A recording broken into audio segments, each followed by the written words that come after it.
Good evening, everybody, and welcome to the latest fireside chat that EduInc is presenting. And this one is on teen vaping. Lovely, controversial issue for us to get our teeth into. And I'd really like to welcome Dr. Alicia Porter, who's made the time to come and talk to us tonight, which we really appreciate. Thank you very much.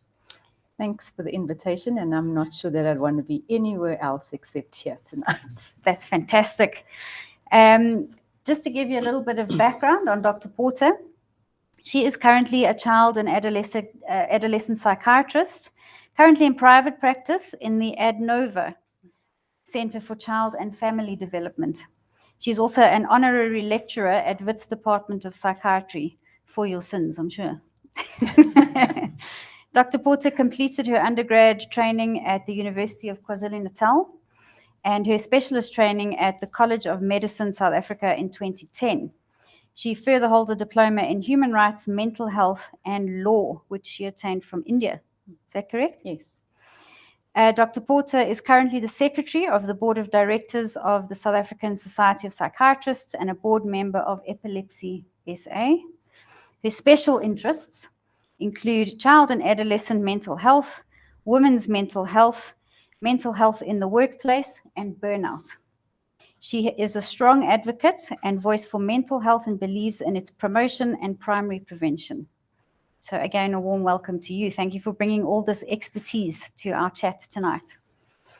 And I thought, a really good departure point for tonight's chat is a story I heard and then subsequently went and looked up. It happened quite recently in June. I'm sure some of you have heard it was a Russian MMA fighter who went to a zoo and videoed herself taking a drag of a vape and then offering the vape to an orangutan. And you see the orangutan actually exhaling the vapor. And of course, the world went mad. Her fans went crazy talking about how this was abuse. They wanted action taken. They wanted her title stripped. They wanted her banned from competing. And I thought to myself, I think there's something wrong with this picture. The world's gone crazy about this, orangutan being given a vape, and yet our teenagers are being given vapes on a regular basis, and words like abuse are not being thrown around. What is your take on that? I mean, if anything, I think it's been normalized and it's been sort of marketed as acceptable. And I think because it's got like fancy flavors, very exciting colors, so it really, I think, has been very much normalized, and it's just the way it is, and it's the better of the two evils, and it's not so harmful, and so it's actually quite the in thing. And if we want to be woke, then we've got to get on with the vape nation. And I think that really does speak to the problem, in that there's an outcry when an orangutan takes a vape, but there's silence when our kids are vaping on a daily basis. And it really has become, like we were chatting earlier, it has become an epidemic.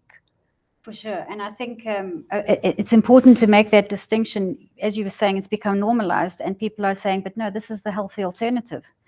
And I think that distinction has to be made between vaping as an alternative for adults who have previously smoked cigarettes and teenagers who have never smoked anything and are starting to vape. Those are two completely different conversations. Would you agree with that? They are two completely different conversations, but I think if we were just to look at vaping as it stands, there's this idea that vaping is the lesser of the evils. But with the vape, because it's popular, doesn't mean that it's safer, because it's, what should be done. But if we look at what's contained within a vape, yes, you've got the nicotine, which is maybe to a lesser concentration than in cigarettes, but it's not just about the nicotine. There's probably about 20 other chemicals that they use within the vape, which is also then problematic because these chemicals are quite harmful.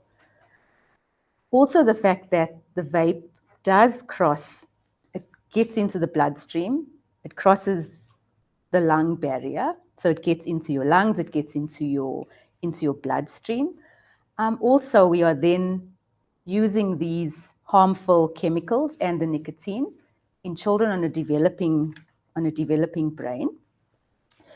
And also the aerosol doesn't mean that it's okay, because it's not just vapor. There's also harmful stuff contained in there. So I'm not so sure that it is as a safer alternative, or that it's less harmful because it's got less nicotine. It's about all the other things that are contained within the vape. I'd like to come back to that point on the nicotine in a moment, because I've read quite a lot that says there's significantly more in certain vapes. But before we come back to that, I was actually reading something earlier today on the Johns Hopkins site, and they said, a therapeutic mist that goes over your lungs would be like a nebulizer, if you haven't been well, if you're putting it in your child's bedroom or something like that. But that's not the case with a vape. They're saying that the mix of flavor and the additives, the aromatic additives, the nicotine, and all these other bits and pieces, they're all dissolved in an oily liquid. And as you're saying, it's the aerosolization of that oily liquid that gets really deep into the lungs. And that's where people are unsure of where the real damage is going. And it feels like cigarettes in that sense, that we're only going to have significant researched scientific evidence on this a couple of decades from now. But then people might be dying from it, like cigarettes. Historically, we looked at cigarettes, suddenly lung cancer has become an issue. How do we know this is not going to be the track we're going down with vapes? But I think that is the track that we are going down with vapes. And the difficulty is that with cigarettes, there's regulations. On cigarette boxes, they say cigarettes cause cancer. You can't, they won't sell cigarettes to under 18s. That is not so with vapes. Most vape shops are near campuses. Yeah. And there's no laws that regulate the age, so it's unregulated. But in my mind, I'm not so sure that that the harmful effects are as much, if not more, than tobacco. Because already the literature, the research is starting to actually show the damaging effects, particularly on the lungs. And as I say, it's not just the nicotine, it's those other chemicals that are problematic as well. Speaking of that nicotine, and correct me if you've read different literature, I remember watching, it was a Netflix show, The Big Vape. And on The Big Vape, they spoke a lot about the company Juul, which is now no longer in business. But they were a major vape manufacturer right at the beginning of this journey. And they went crazy on the advertising. They were handing these things out at parties to teenagers and to early 20-year-olds. They really went big on getting people hooked. And when it didn't go quite as planned initially, they reformulated the little capsules that you would put into the vape, that one little capsule was the equivalent of a pack of cigarettes. That bore out a few weeks ago. Sahisa did a forum meeting on vaping, and we were very fortunate. We got Professor Richard van Zyl-Smit from UCT to talk. He spoke to us, and he's the prof who's done the big study, the South African study. And he was also saying that these companies have gone as far as to change the chemical makeup of nicotine specifically to make it more addictive, as if our kids needed more nicotine, but that's what they've done. Yes. With the specific intention of hooking them. Yes, and because it's not regulated, they're not answering to anything, because it's just a vape and it's so much safer. So they're not being subjected to the same rigorous rules, even around advertising. I mean, we don't previously, when I was young, I remember on TV you had cigarette adverts. You don't have those anymore because it's regulated. Whereas with vaping, you go onto social media, on TikTok, the influencers, it really is just rampant. And I don't think that we are appreciating the dangers involved, and the fact that we don't know, because from one vape to another, you don't know how much of one you're getting and another. And the problem with nicotine is that it is very addictive, but it's very problematic for the developing brain. Because as we know, the brain sort of develops by the age of 25. And so adding nicotine to that development is problematic because it does impact in terms of impulse control, attention and concentration, and even things like mood and anxiety.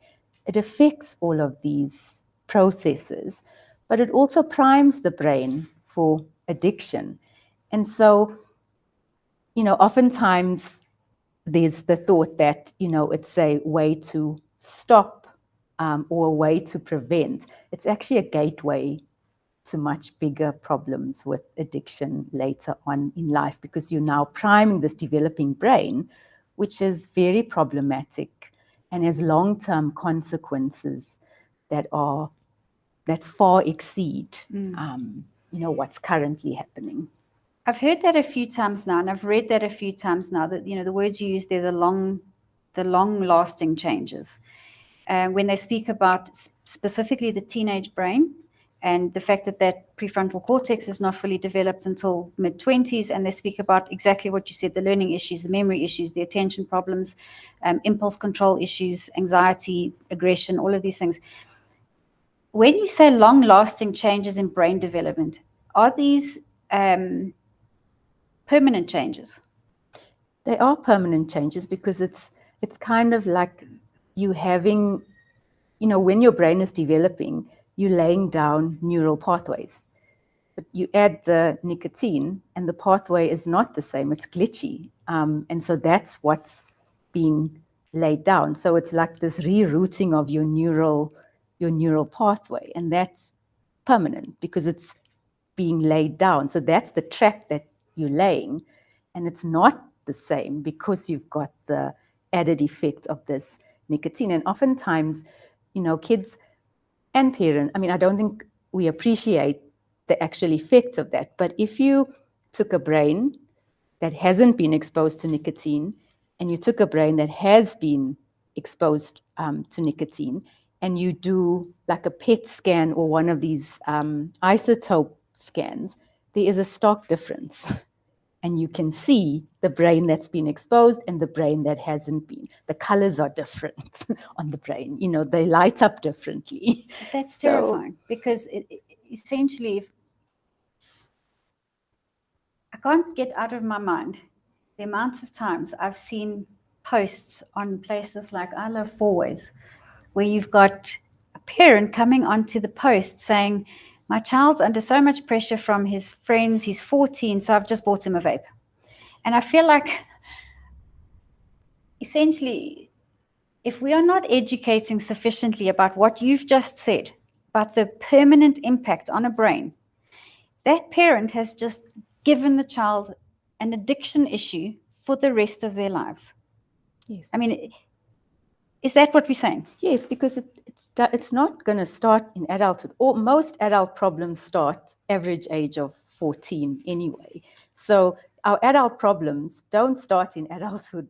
They actually started during adolescence. And so it's so important what we do during adolescence because it has long-term consequences. So, even just in terms of, as I say, your attention, concentration, learning, impulsivity, the addictive nature, you're setting yourself or putting this kid at risk for mental health issues, physical health issues later on in life.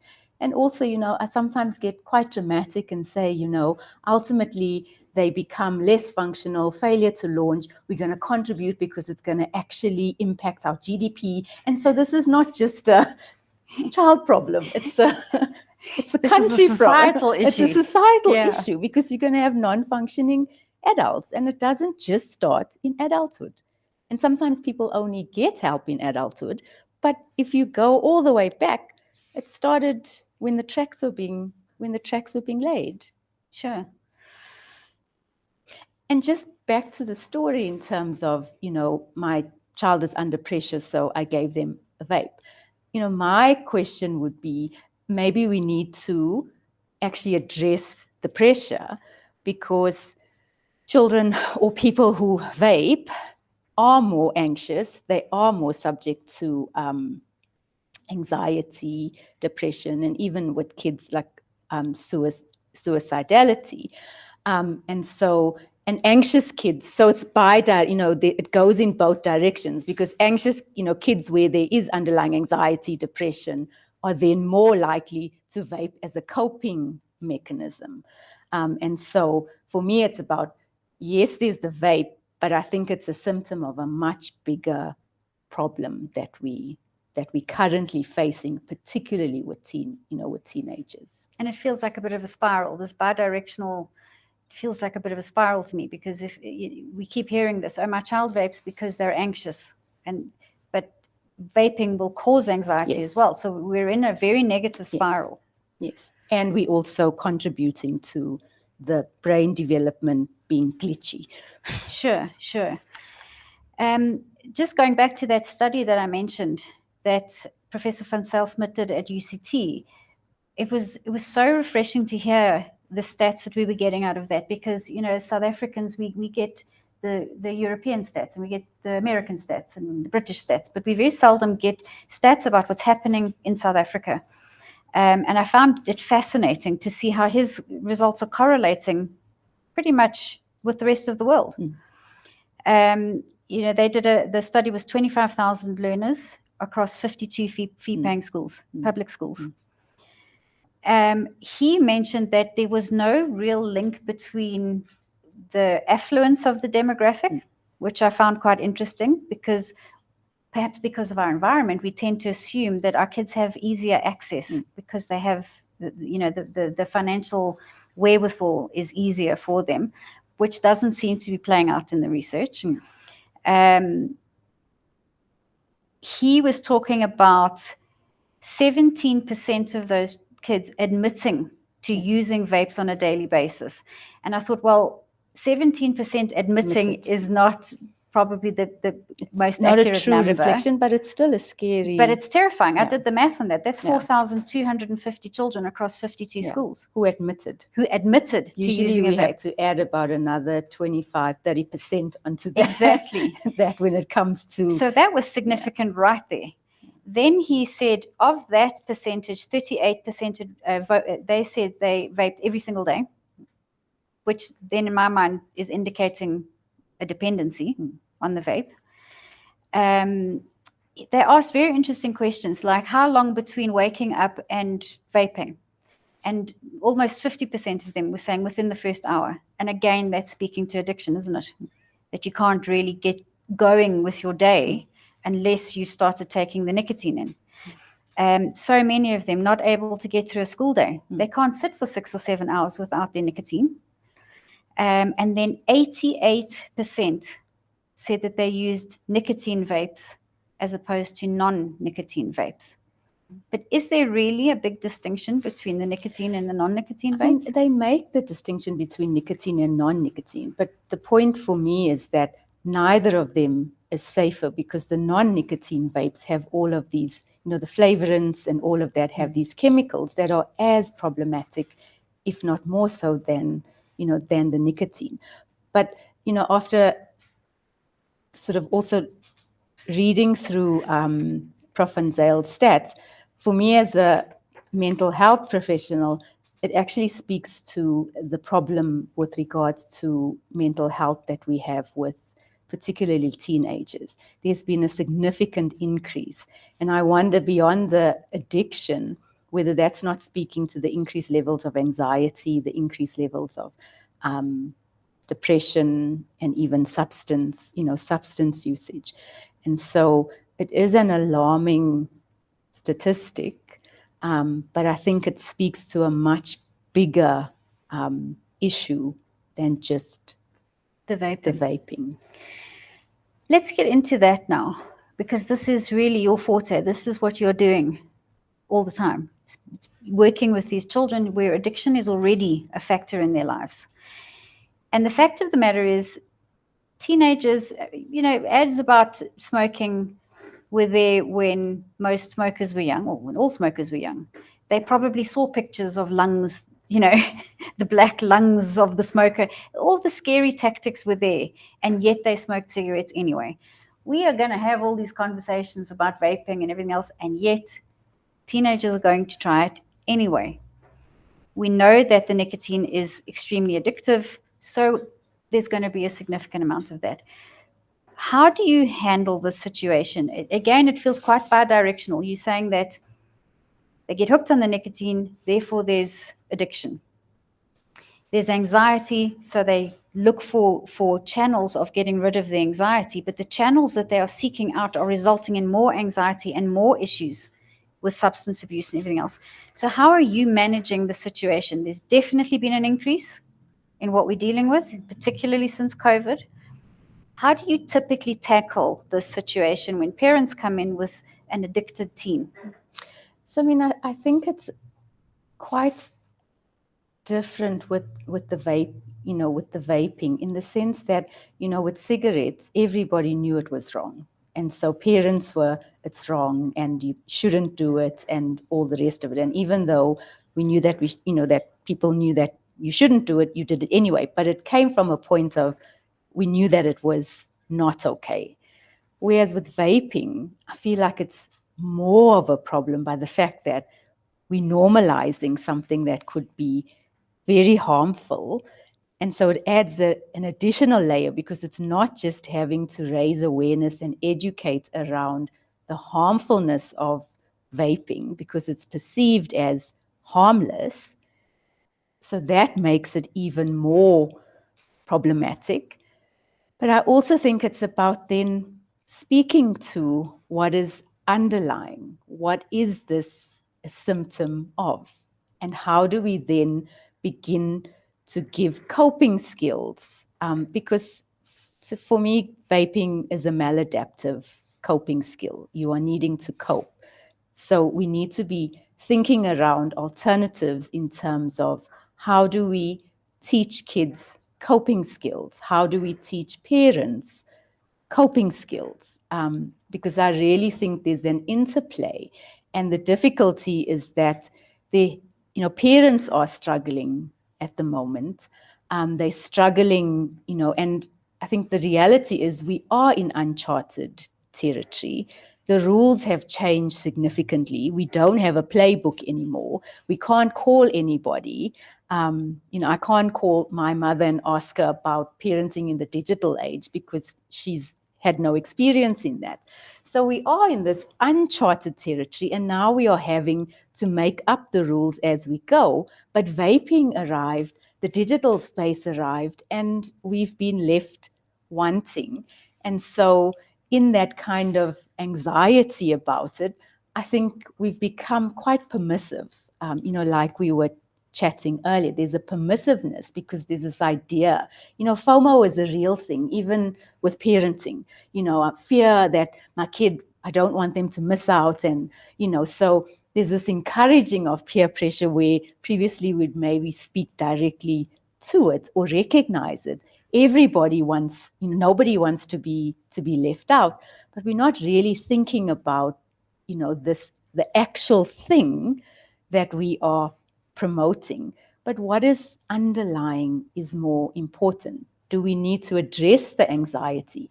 And the difficulty, particularly with adolescents, is that anxiety looks so different. It looks like behavior. It looks like outbursts and tantrums and not wanting to go to school and tummy aches and headaches. So it looks so different. So it can easily be missed. And so let's give him a vape. In that forum discussion, I think most of us nearly fell off our chairs when, after the prophet finished speaking and presenting his data, a few heads were on a panel and they were speaking about the challenges. How do we juggle the code of conduct side of things within a school with the pastoral care that is part of what has to come with the vaping? Because, as you say, it's symptomatic of something. And one of the heads said, well, he was at a complete loss when a child was caught with a vaping on campus, and he was brought into the office. The parents were brought in, and the parents' response was, but the psychologist recommended it. And at that point in the meeting, there was just a prolonged silence because what do any of us do at that point? As you say, we're making up this playbook as we go along, hoping for the best. But as a good friend always says, hope is not a strategy. No, it isn't. So where do we find this balance? How do we balance the non-permissiveness, as you said, that came with smoking? You knew if your parents smelt that cigarette on you, you were in deep trouble. Now your parents are taking you to the vape shop to go and saying, would you like bubble gum or Candy vanilla. Crush? So we are in a very difficult predicament in that space. Maybe I should stop for questions at this point before we carry on with any other discussion. I'm sure there must be some questions. Lots of, nodding heads. May we have a microphone, please?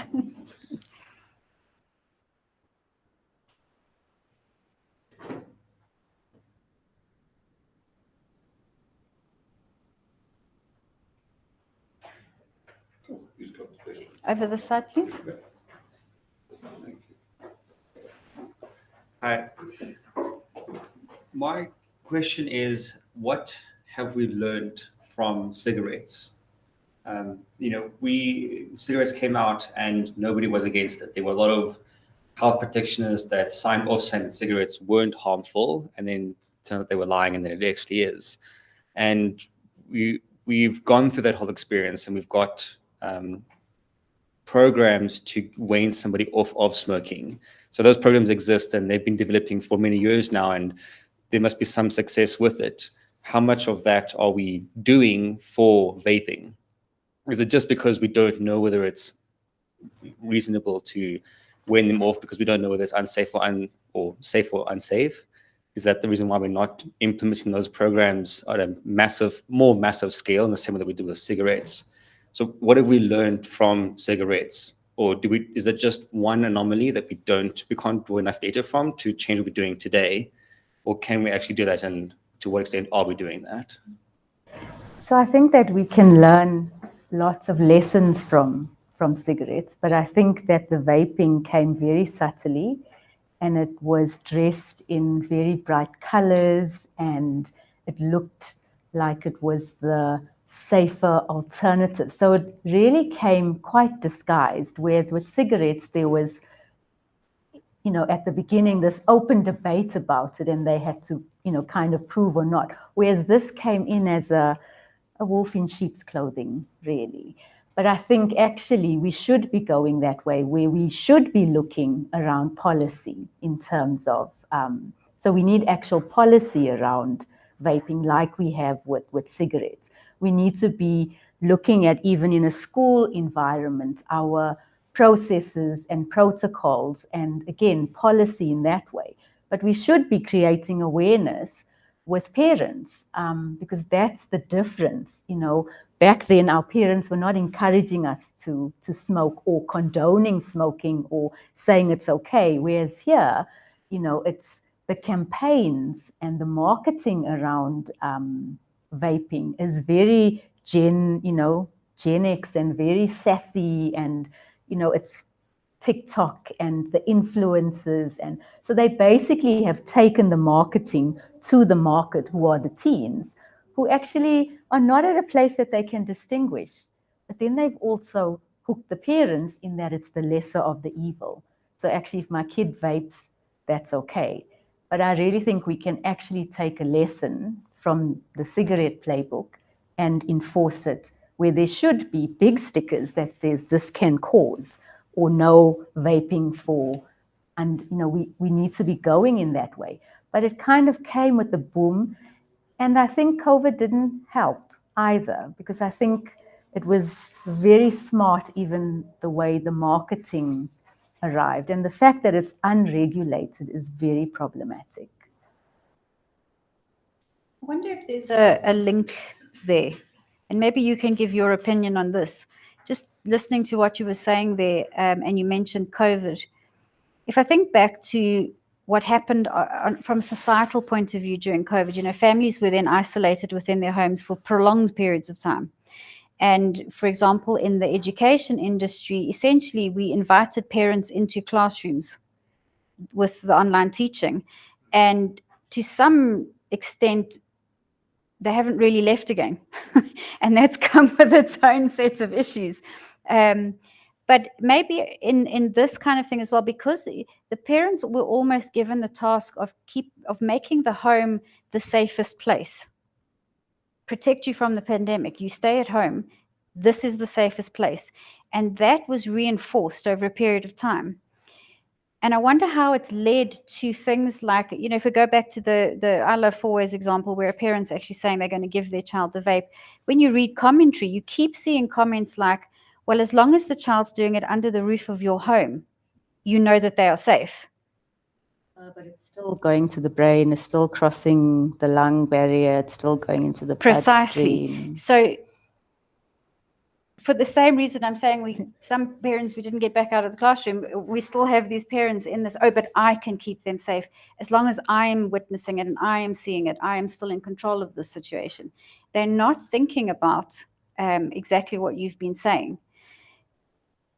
But also, even speaking to that, then again, when I see a child, I have to consider the parents, I have to consider the family system. I can't look just in isolation.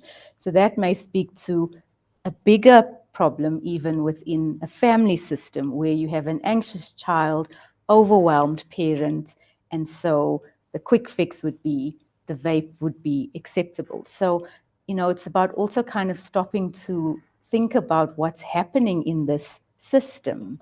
That vaping becomes our coping. Do you think then that the bulk of the cautionary tales, the policy, these sort of things, should we be aiming that then more at the parents or the teens?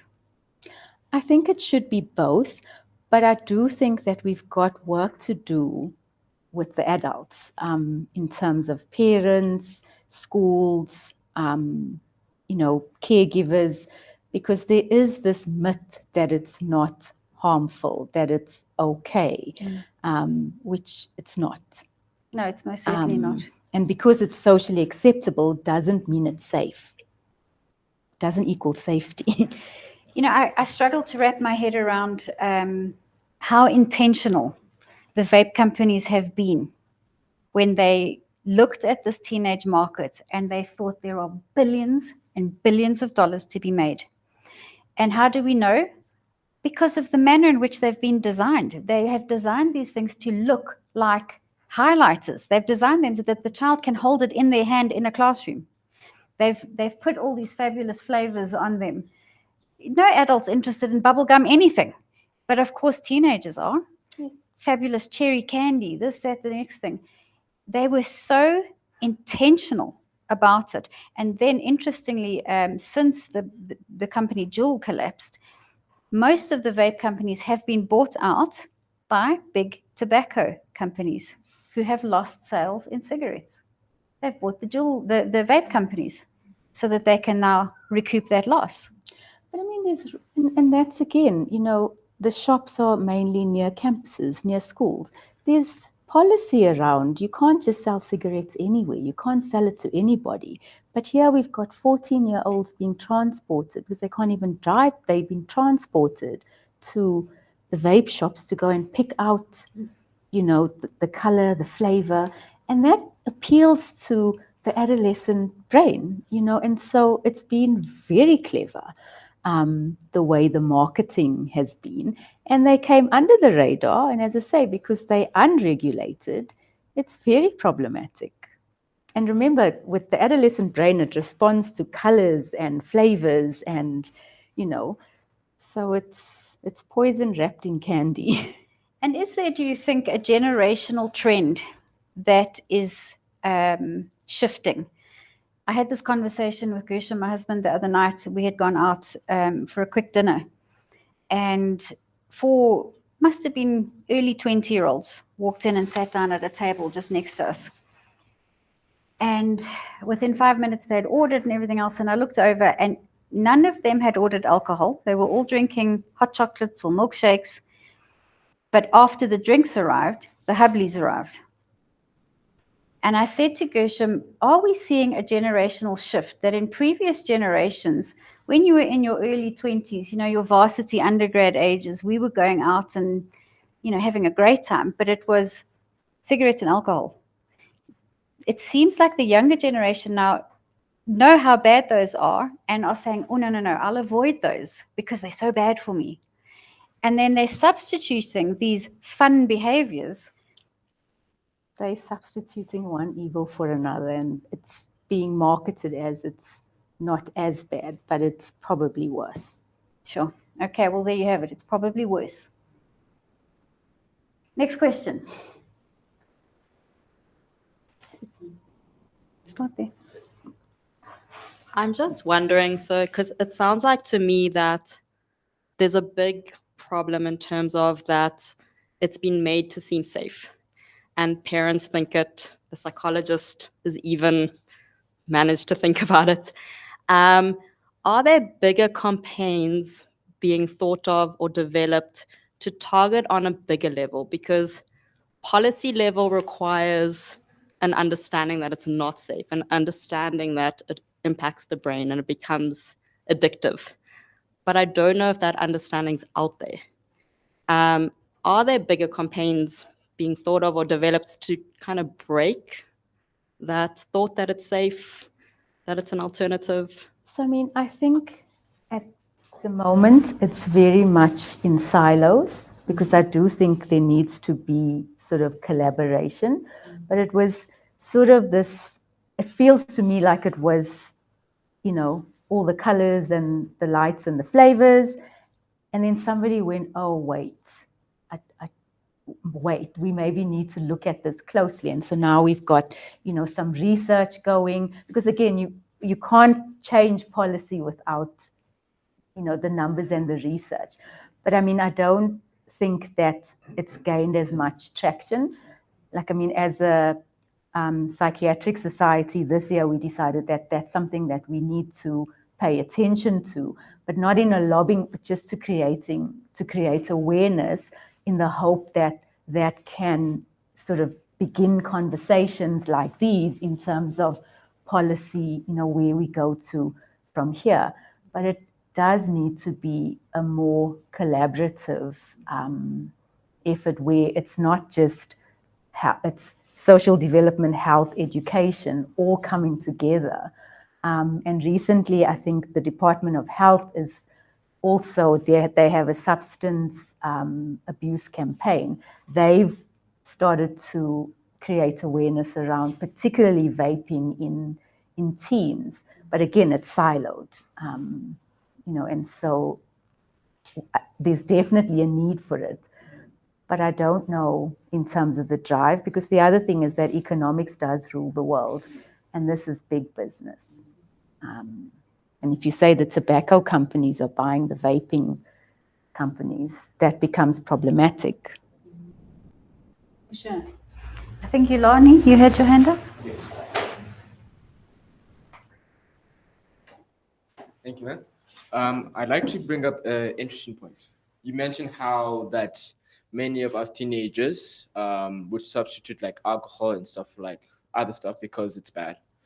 My question to you is, can you compare the level of severity of vaping to if a person was smoking, I don't know, like say DMT, cannabis, or even in fact marijuana? Like, can you compare those two different concepts? So the thing about all of the substances is that they have the same impact on the developing brain. So maybe it's not nicotine contained in like marijuana, but it's a substance which still primes the brain for addiction, changes, in terms of the learning and impulse control and all of those things.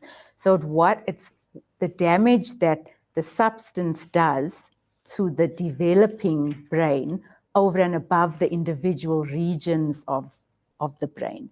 So in my mind, with the developing brain, there isn't that nicotine is less harmful than cannabis versus, some of the others. If anything, it might be more subtle, because you don't see the same kind of intoxication effects like you get with alcohol or you'll get with dacha or cocaine, because you'll see it, but the effect on that development is the same in terms of how it affects it and impacts it. What's it? I also I did ask that because last year, I'm not going to mention like his name. I went to like the Kruger camp as a holiday thing, for a camp thing, and I'll be honest with you, I've never smoked in my entire life. I've never smoked e-cigarettes, any form of dacha or anything. But I saw this one kid in our group. I think it was around the second day or third day. He bought a vape into the camp when he was told not to, and I was in absolute shock and like disbelief that he would do that. So, from what I understand, is that if the vapes can affect your lungs, how quickly can a person get exhausted when they would exercise, like run, jump, or even walk? Like, how quickly can they get tired from when they vape, when they travel long distances? So, I mean, I think that it's over time. And I think that's also the difficulty, because we won't necessarily see it immediately, but it starts to chip away. Like with smoking, people then eventually develop, emphysema, because it's over a long period of time. So initially, they would continue because it would seem as though it has no effect, but over a period of time, things start to get more and more and more damaged. But it does have an effect. I remember Professor van Zelsmit was saying, if you're wondering in your school, he said to heads, if you're wondering in your school who your vapors are, check for the kids who are frequently missing class because of asthma, respiratory infections, that sort of thing. It's going to impact them. Yolani, I think you brought up a very interesting topic, and I just want to approach it from a different perspective, and that is the use of marijuana and the blending of marijuana with the vaping kind of culture. As schools and heads, we went through this, social upheaval, and when marijuana seemed to be legalized because you're allowed to grow it at home and use it for personal use, so suddenly marijuana was legal. And I remember our first cases with vapes were the crossover, where there was infused marijuana in vapes and things like that. And I wonder if, and it's my question, are you seeing kids that are using vapes to make marijuana more effective? Is marijuana being sold in vapes? Are we co-joining problems here and making it more accessible? And I'm quite sure that as a vape, marijuana would be a lot more easier. It would be a lot easier for it to cross into the bloodstream and in the brain barrier and things like that. Yes, and that's also the problem, because with it being unregulated, you can put anything in there and call it a vape. The problem with marijuana as a substance is that it is even more problematic, because it is so in people who are predisposed, and you wouldn't know if you've got a genetic vulnerability to, say, schizophrenia or, a psychotic illness, which is a severe mental illness. You wouldn't know you have a vulnerability. But marijuana actually can accelerate the onset of that psychotic episode. And so that is more problematic, because that's a severe mental health problem, because marijuana is giving you a dopamine boost of note. And oftentimes I'll say to kids where they have a family history, then do whatever, but please don't take marijuana, because that's the substance that will then precipitate that onset of a severe mental illness, more so than any other substance. So even, again, the idea that marijuana is the lesser of the evil, from a mental health point of view, marijuana is more problematic than the others from a mental health point of view. Maybe not so much with, addiction in terms of, your cocaine and amphetamines are your more hardcore substances. But marijuana is more problematic in that sense, in terms of the mental health impact. My final comment and observation is talking to what Kai and the other people were talking about around what are we doing in policy. And policy is just creating the guardrails. But essentially, it's up to us as responsible adults to start talking about it and creating a culture where it's not okay to vape or for kids to vape. Yes. And I've seen a lot when vapes came out, you could use them in public space, you could use them in public spaces, you could use them in restaurants, and now people are treating them, most people are drawing the line and treating it like tobacco products, which is hopeful that policy and the health department will follow suit. As you say, if they're not overly influenced by the economics of the whole thing. So, yeah. And the other thing is that it also, with the physical health element as well, in terms of your lung issues, they're more sedentary as well. But even just from a nutritional point of view, because there's also studies that show that kids, particularly teenagers who vape, they definitely eat less fruit, vegetables, and so they have more nutrition problems. And again, food is medicine. So their nutrition is then poor. And it's also, there's a misperception that it promotes weight loss. So your adolescent females are then taken up because of this idea. But again, poor nutrition, development becomes problematic as well. So it really does start a cycle that we really do need to be intentionally breaking.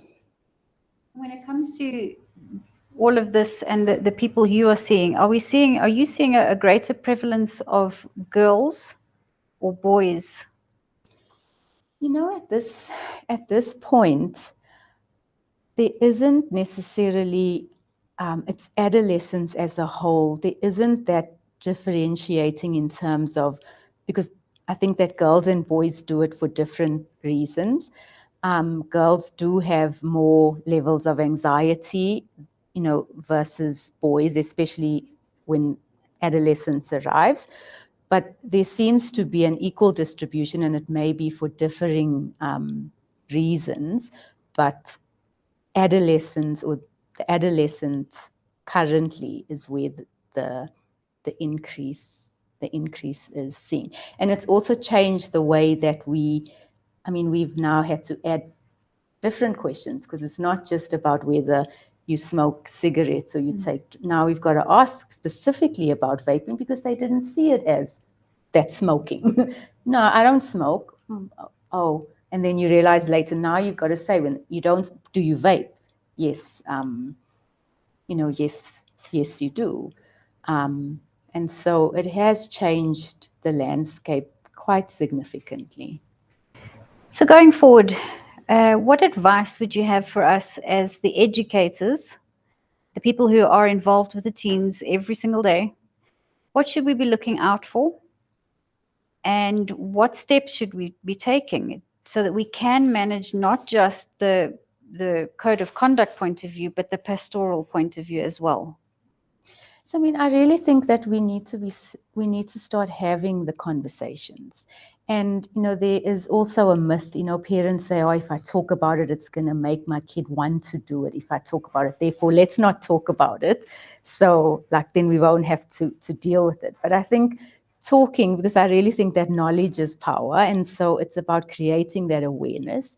And then also just looking deeper than the vape in the hand to the deeper issues that may be at play in terms of this may be a kid who is struggling.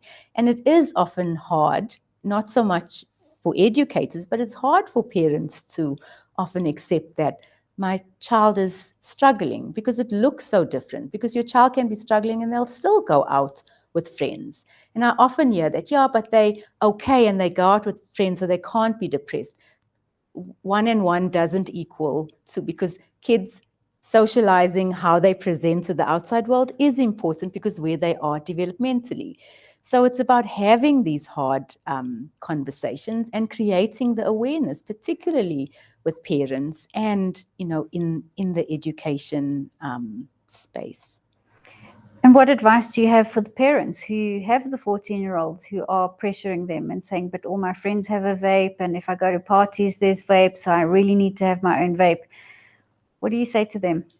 So, I say that our job as parents is to put the boundary. Your 14-year-old's job is to push the boundary and to keep pushing the boundary. And even sometimes they burn the boundary, but your job is to hold the boundary. And consistency is key.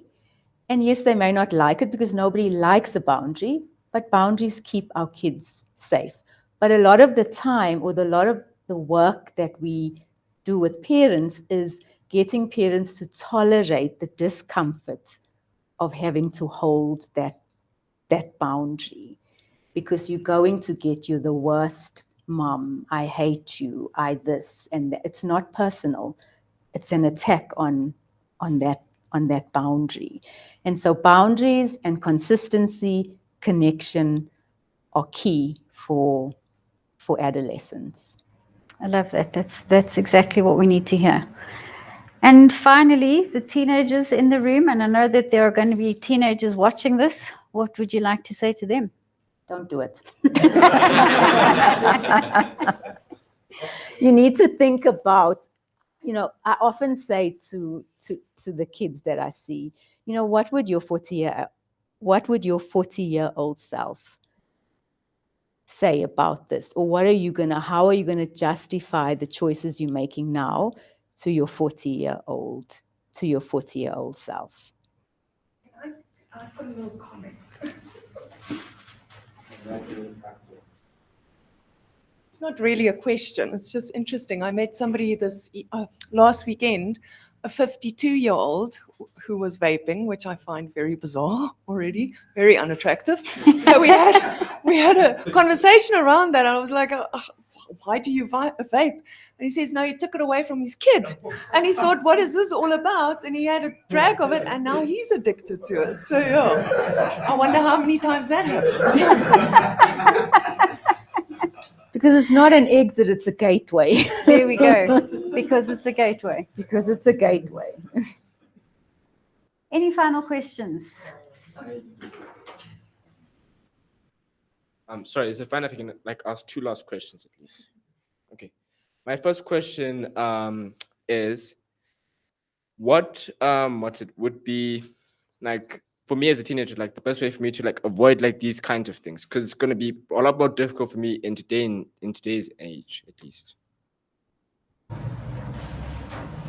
Are you asking how you can avoid it? Yeah. Or you can lock yourself in your bedroom.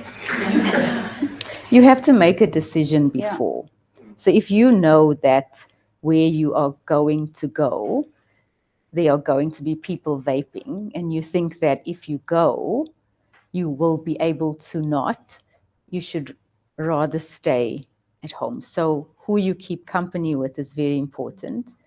And so it's an intentional decision that you have to make. And my last question for this topic is could someone argue that vaping is on the idea of consumerism as opposed to peer pressure, or can it be both? I think this is not either or. I think it's both. Thank you for that. Dr. Porter, thank you very much. This has been really insightful. You've given us some things to digest and to think about, and I think you've clarified a few issues for us as well. I think you've made it quite clear that we shouldn't even be considering this as the conversation of, oh, well, it gets us off cigarettes, and these just seem like loopholes. So, that's an interesting one, because that's another kind of promotion. It's going to help me stop smoking. Actually, less than 19% of people actually stop smoking that way. But also, it's not an FDA-approved method for cessation of smoking. Right. I mean, it isn't. There are FDA-approved methods to help you stop smoking. The nicotine, all of those are FDA-approved. Vaping, unfortunately, is not FDA-approved for cessation of smoking. Therefore, it has no evidence base. And so, yeah. And there we go. Case in point, why we needed you to explain these things. Thank you very much for being here. And again, we really appreciate your time, just taking the time to come from your practice, share with us. We really are grateful. Thank you very much.